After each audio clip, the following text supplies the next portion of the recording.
가장의 자리를 내려놓고 난 뒤 세상이 이렇게 다르게 보일 줄은 몰랐다. 평생 일터에서 들려오던 기계 소리, 사람들의 목소리, 책임을 재촉하던 일정표가 사라지자 집안에 맴도는 고요가 처음엔 낯설기만 했다. 그 고요 속에서 나는 내 존재가 얼마나 작게 느껴지는지, 또 얼마나 크게 버텨왔는지를 동시에 깨달았다. 아침에 눈을 뜨며 오늘은 무엇을 해야 하지?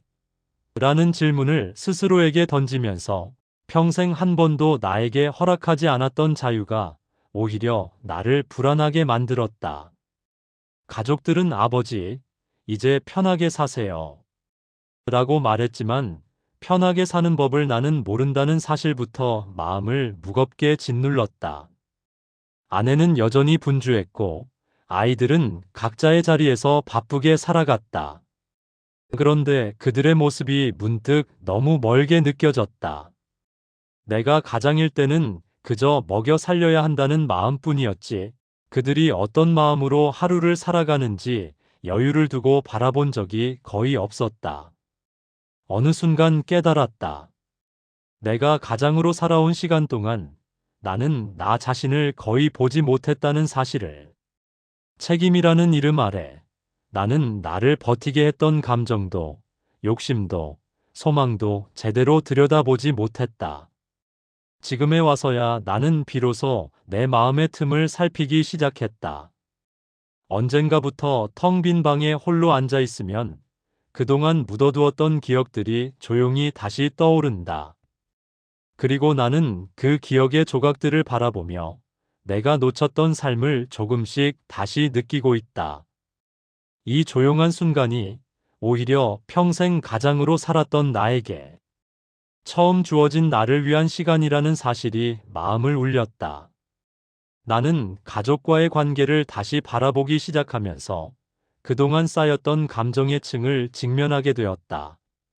아내는 내가 은퇴 후 갑자기 모든 것에 서툴러진 모습을 보며 은근히 답답해했다. 여보, 왜 그렇게 멍하니 있어요? 라는 말이 나를 괜히 더 작아지게 했다. 사실 나는 멍한 것이 아니라 살아오며 미뤄두었던 감정들을 정리하느라 바빴다. 그러나 이 마음을 아내가 이해하리라고 기대하는 건 어찌 보면 욕심이었을지도 모른다. 아이들과의 관계도 마찬가지였다. 아버지가 아닌 한 사람으로서의 나를 그들은 잘 모를 것이다. 나는 늘 무언가를 해주는 사람, 해결해주는 사람, 책임지는 사람으로만 존재했다. 그래서일까? 막상 그 자리를 내려놓으니 나를 바라보는 가족들의 눈빛에서 약간의 거리감이 느껴졌다. 그 거리감이 아프면서도 한편으론 당연한 일처럼 느껴졌다. 그동안 내가 가족의 마음을 느끼는 일을 미뤄두고 살았으니까. 어느 날 아들은 이렇게 말했다. 아버지, 이제 진짜 아버지 하고 싶은 거 하세요. 일만 하던 아버지가 아니라 그의 말은 따뜻했지만 동시에 묘한 서늘함도 남겼다. 내가 평생 가족을 위해 했던 일이 결국 역할일 뿐이었나? 이런 생각이 스쳤다.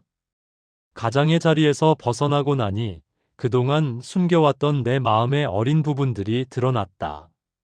책임감으로 눌러두었던 미성숙함과 서운함, 참아왔던 외로움까지. 마치 오래 묵은 먼지가 햇빛 아래 드러나듯 보였다.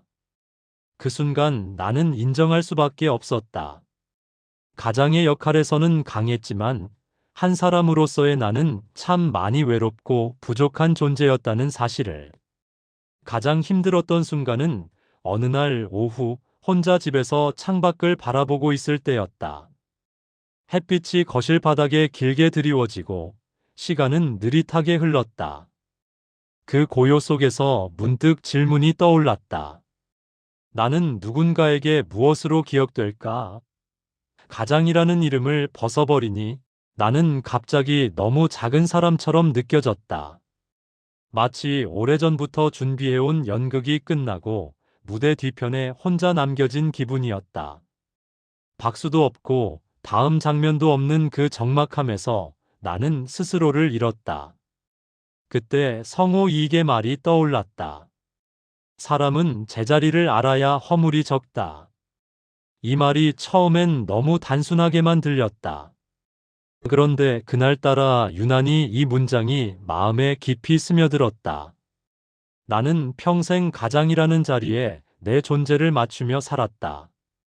그 자리가 곧 나의 가치였고 나의 정체성이었다. 그러나 이제 알겠다. 나는 그 자리를 떠났을 뿐인데 삶이 허물어지는 듯 느낀 이유는 그 자리가 곧 나였기 때문이다.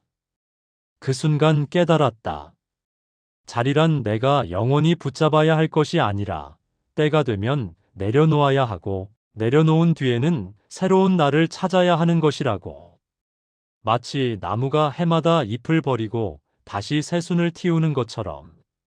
그동안의 나는 자리를 잃는 순간 나도 사라진다고 두려워했다. 하지만 실은 그 자리를 떠나야만 비로소 내가 보인다는 사실을 너무 늦게야 알았다. 아이들과 멀어진 감정도, 아내와의 미묘한 거리감도, 결국 내가 자리의 사람으로만 존재하고 있었기 때문에 생긴 문제였다. 이제서야 이해된다. 가장의 자리를 떠나야만 한 사람으로서의 나라는 진짜 자리를 다시 찾을 수 있다는 것을. 그날 이후 나는 잃어버린 자리가 아니라 다시 찾아야 할 내 자리를 생각하기 시작했다. 성호 이익의 말은 내 마음에 오래 남았다.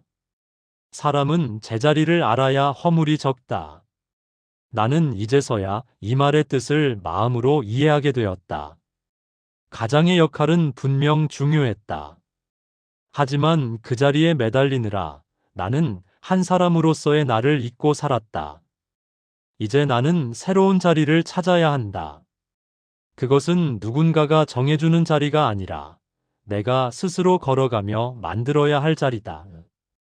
아내 옆에서 함께 하루를 나누는 자리, 아이들과 천천히 거리를 좁혀가는 자리, 그리고 무엇보다 나 스스로에게 솔직할 수 있는 자리. 아침에 눈을 떠 커튼을 열고 바람을 느끼며 오늘 나는 무엇을 느끼고 싶은가? 를 묻는 자리. 나는 이제 더 이상 누군가의 기대 속에서만 존재하지 않기로 했다.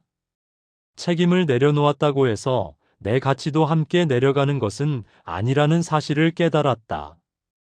오히려 책임 너머의 내가 진짜 나였다. 나는 가족에게도 천천히 마음을 열기 시작했다. 아내에게는 그동안 표현하지 못했던 감사와 미안함을 전했고, 아이들에게는 이렇게 말했다. 이제 나는 너희 아버지로서뿐 아니라 한 사람으로서 너희와 다시 관계를 만들고 싶다. 그 말이 내게 얼마나 큰 용기였는지 모른다. 하지만 말하고 나니 마음이 훨씬 가벼워졌다. 내 삶의 자리는 이제 가장 자리의 빈자리가 아니라 나를 다시 세우는 자리로 옮겨가고 있다. 이것이 성호 이익이 말한 허물이 적은 삶이 아닐까. 자리 때문에 흔들리지 않고 자리를 잃어도 다시 서는 것. 앞으로 나는 조금씩 내 속도를 찾아가며 살 것이다. 남들의 기대보다 내 마음의 흐름을 듣는 사람이 되고 싶다. 비로소 나는 가장이라는 자리를 떠난 뒤에야 내 마음의 진짜 자리를 발견하기 시작했다. 이 명언은 내게 자리를 잃었다고 허물어지는 것이 아니라 내 자리를 다시 찾을 기회가 열린 것이라는 깨달음을 준다. 평생 가장으로 살며 잃었던 나의 마음을 다시 세우라는 뜻으로 다가온다.